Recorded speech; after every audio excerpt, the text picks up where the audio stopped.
In Trinidad, everyone looks forward to we have 2 days of carnival. Everyone looks forward to carnival. And on those 2 days of the year, you can be whatever you want to be. You can be the principal, you can be whatever now, but on those 2 days, after the 2 days of your life, you can be who or whatever you want to be. And people are so excited that that day comes. And you get rid of all your daily life and all your worries, and you just rejoice and celebrate. That's how we look at it in Trinidad. If you take to the streets, you're not a principal, you're not a professor, you're not any big person anymore. You're just you, enjoying yourself on the streets and celebrating. Some of the points that I looked at here is, which we don't have in the UK, is the age of some of your participants. I mean, there's a great cross-section of ages of people that actually take part in Carnival here. And a major point you guys have here is an older generation. And I think that was really, really good to see. The older generation for us manage the project. They don't dress up, they don't go on the streets. But you guys have a lot of people here of an older generation. The elders, I wouldn't say older, the elder generation. And some of them are a very elder generation. And that was really good to see. So that is things you need to build on. For us, now, after the age of 14, people don't want to dress up anymore. They just want to come and watch.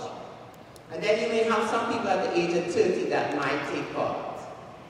And then you have people at the age of 40 that think, oh, I'm too old for this now. But you got I'm sure some of those people I saw are 60 to 80, which is like, you don't see that, you know. We kind of think 40, I'm getting too old, I'm 40 something, and I think I'm too old for this. But you know, you see people of 60 to 80 making costumes, getting dressed, and on the street. That was really, really impressive to see. And that is something you must continue and you must keep.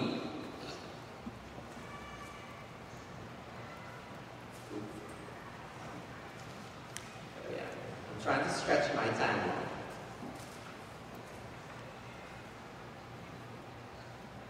One other point that I noticed that I think you need to look into, I'm not sure if we use Carnival in the UK as an education tool. It's not somebody making costumes. So for instance, all the community groups and all the schools that we work with our storyline, they got a whole written information about the design, the research, the concept, and also methods and techniques that they can learn. So we use all forms of skills. So the original set of work that goes out to the community, they will get paperwork of all our design, our research methods, our whatever research and development that I've done. They get that information to take away and start thinking about what they want to put into the carnival. And education in carnival for us is very important. It's not just carnival, make marks, play some music, and go onto the street. We always expect that the schools or community groups get something out of this through the process. It's in little form. It's introducing them to new, as I said, new design, new skill, new cultures. And all the research is there. So we have the books, we have the handouts, we have everything that they can come, they will get, and they would learn something. So for our little carnival process that we do, they would learn something in that process. And our carnival time, our actual physical carnival time, is only 6 weeks. Not 5 or 6 months. 6 weeks. We do 6 months of planning, where the first stage of our designs go out to the community.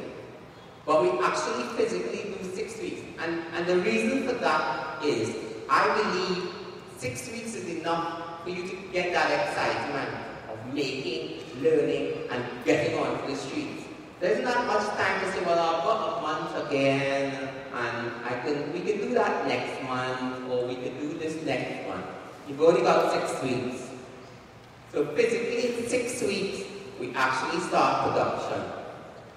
By that 6 weeks before our carnival date, we have already gotten everything in place. We have all the research, we've had the conversations with the community, we know what they want to make. I will then come up with design, concept, workshop, methods, which in those 6 weeks will then be delivered.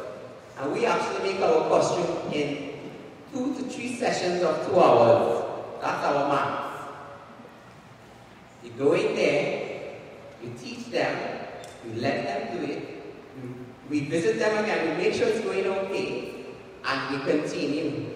3 sessions of 2 hours and it's over. You can, if people want dance workshops, we offer them dance workshops. If people want music workshops, we offer them music workshops in that 6 weeks. But that 6 week space is enough time and it's compressed. There's no time for more thinking. You just get it done in that time. And in that 6 weeks, the energy that you have in those 6 weeks is what is needed to turn a parade into carnival. That energy is there, it's happening.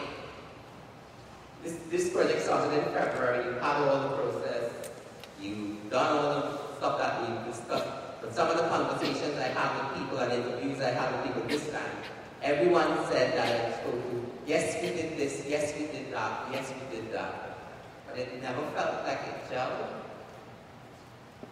So I suppose sometimes you need to change. You need to see where we went wrong and what should we do.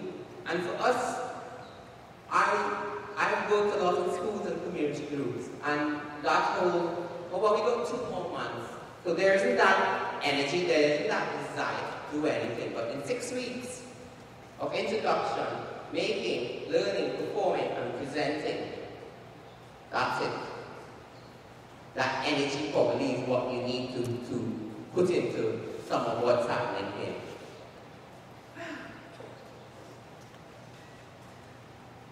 One of the things I go back to is Trinidad Carnival. Trinidad Carnival is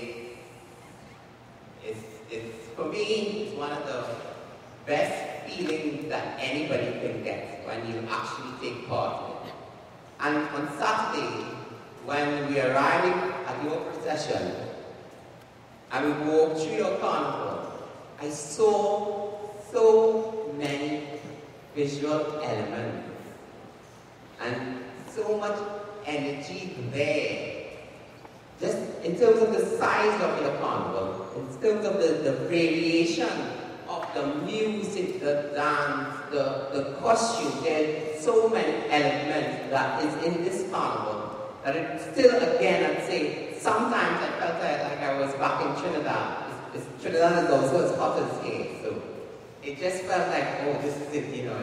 Again, the second wave of my energy came and my feeling came when I was there in Carnival Day, because I saw all these things coming because we were there from the beginning, and I saw things. You know, some costumes would be appearing and you looked at it and you see the kids and everybody was lined up. And for me, that's how Trinidad Carnival is. I mean, you don't line on 70,000 people. But, you know, I saw that. And for me, I came up with these words about Tyrone. Tyrone has all the components needed to create a major visual, spectacular carnival. It's how you take what you've got and work and develop it that is important. There's a bit of a confusing play of words there, but it's a major, visually spectacular carnival. And that is my honest truth. That's what I saw. The only thing left for me is that something was missing. And yes, I had some conversations with people and they said, it's all there, but something is missing. I can't tell you what's missing. You need to look into yourself and find out what's missing.